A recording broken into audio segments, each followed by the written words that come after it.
You are documented saying that the gentleman Noah, with his remarks about Team USA, that he's right. Well, I thought he was wrong initially, and then Boris Kodjoe, the actor, is a friend of mine, and he rolled up on me. He was like, "Yo," he said, "he got a point, Stephen. That year, a third of the NBA is from 40 countries and 6 different continents. And you talk about 120 to 135 NBA players are from these places other than the United States of America. We get that. But international competition is when your country competes against another country. And if that is the definition of it." And he said, "You don't call the Lakers world champions. You don't call the Yankees world champions. You call them, you're supposed to be calling them Major League Baseball champions. That's what you're supposed to be calling them." And I said, "I get your point. I still don't feel that I'm wrong, but I really do understand." Because originally I thought the position was ignorant considering the multitude of international players that are in the league.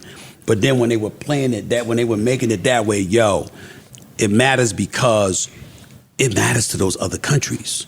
So they'll send their best. Listen. We don't. We don't. But if we did, what's the result? We would. We did. I think we would. But the flip side is, what does it say about us that we don't? It says that we make too much money. Yeah. We're over here building brands. We saw Paul George break his fucking leg in half like a Twix, and we don't want to risk that to go prove that we better than y'all. Okay, and when are these players supposed to have downtime and be with their kids or their families? Fair. Well, first of all, don't use that shit as Floyd's not going to fight 6 months out of the year. Stop that shit, Joe. Stop it. You're 6 months out of the year. Most of the league is off 6 months out of the year.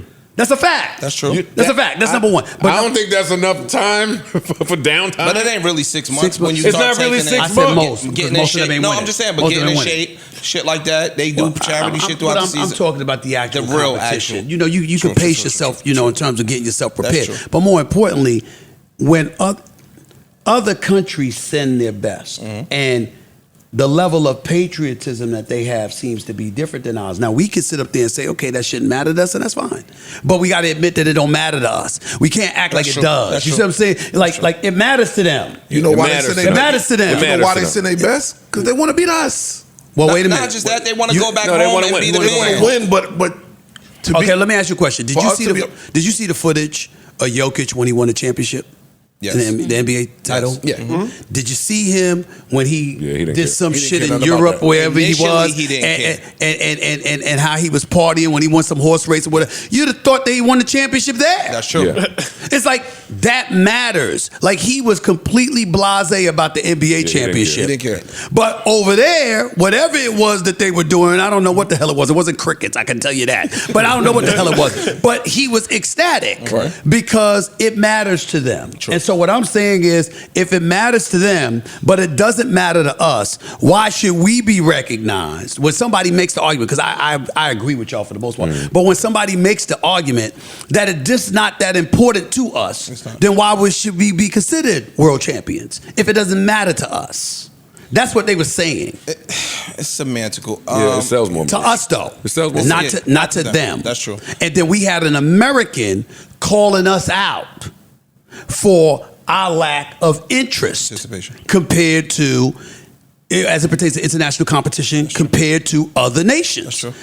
We can't ignore that. That's true. He was right. He was right in his verbiage. Right, but it still he was right in it. his verbiage. I don't care how many games Rudy Fernandez kicked up out there, Evan Fournier. Listen, I feel you, but now LeBron is coming. Y'all done made him now mad. What? He done called his friends. Now they're coming out there. Hey, we'll check back. That's right. We'll check back with y'all shortly. And the NBA couldn't be happy. I think Kyrie signed up. You think? Are they happy about that? Ecstatic. Of course. Ecstatic. When you want to use the international stage to remind everybody who the hell you are. It's an advertisement. That is a walking free advertising.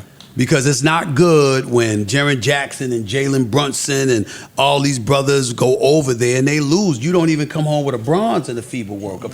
That's not good. Sure. When we're supposed to be the ones that are the originators and the protectors of the game of basketball. We ain't supposed to relent and give that shit to somebody else. It's like if the United States won the World Cup.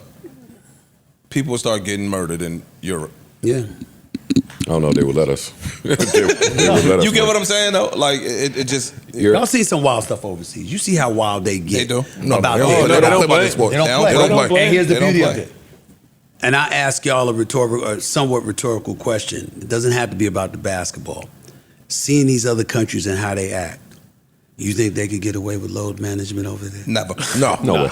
Not at all. Never. At Thank all. you. What is this rule that I read that the NBA is trying to pass that you can't sit 2 stars in the same game? Well, what it is that I don't know the specificity of it because I'm supposed to be talking about it because they haven't really finalized it. Yeah. But what happens is that you got cats, and let's be honest about this too. The person to blame for all of this ain't a brother. The person to blame is Greg Popovich. It's Pop. Greg Popovich is the one at fault, and I got mad respect for this man, 5-time champ. Love We know how Pop. great of a coach he is. But it started with him. It did. I'm going to tell you a story. So, the San Antonio Spurs have a game the night before in Orlando. It's a few years ago. I forgot which year it was. They finished the game in Orlando. The next night, they had a game in Miami. LeBron, D. Wade, all of them there. This is when he was there. Nationally televised, TNT.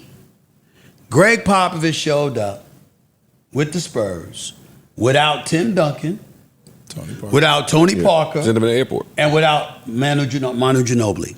We all found out literally in real time while we were on the air because they were spotted standing in a line for Chick-fil-A inside the Orlando airport. Shout to Pop. Okay?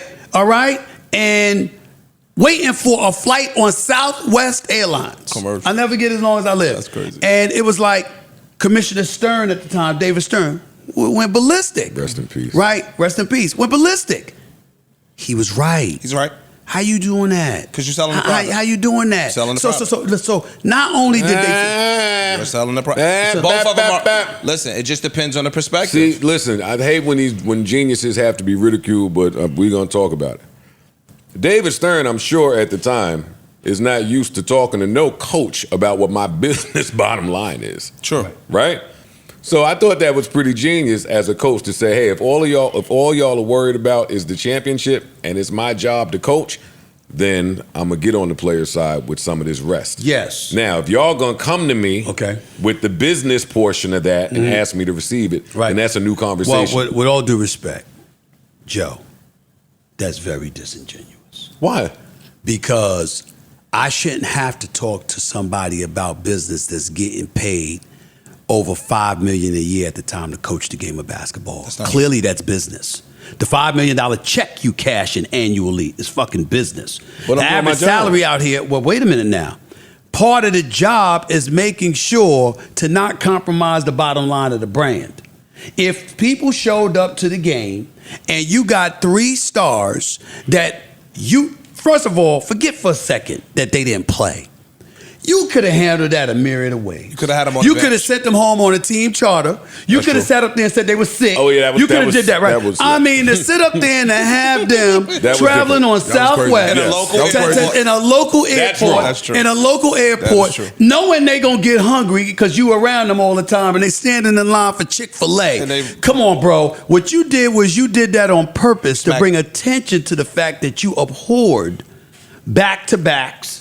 You didn't give a damn what the NBA said, That move and you is want to foul. make that statement. You are correct. That move That's what you is did. foul. But where we come from, right? I'm so used to coaches getting on TV saying, this game is over. We focused on the next game. We Right. focused the next game. Right. Greg Popovich, how I understood it, he was so prophetic in some of these teams I may face. Mm-hmm. And I don't want to give y'all footage of what we look like fully armed. That's not what he said too. That's not what he said. He said this. He said, "Yo," and this is where it becomes gray. Mm-hmm. Yeah, we have to keep the product, which is the NBA and what we're selling. We packing stadiums out. We're selling the product. But at the same token, if we worried about championships, I want my veteran players and my star players to limit the risk of injury back-to-backs bring. Mm-hmm. And I want them to be as fresh as possible for the playoffs. We know we're going to make the playoffs. So if I got the healthier team in Right. the playoffs, then the probability of me winning is higher. Makes sense. You've read a lot. You know what you're talking about. But that ain't the story as it pertains to Popovich with that incident. No, that incident. With that incident, That's a smack in with the face. that incident, he couldn't stand David Stern and the fact that they would schedule these back-to-backs, and he wanted. This was an act of rebellion. That's disruptive. He did it for that reason. Yes, I would agree. That reason. And so I'm not saying he wasn't trying to look out for his players and give them the rest and all that. I'm not questioning that. I'm just saying that disdain for Stern and the league scheduling those back-to-backs was motivation behind the decision as well. 1,000%. And I'm saying you don't do that. True. You don't do that. True. That's all I'm saying. New Joe Budden.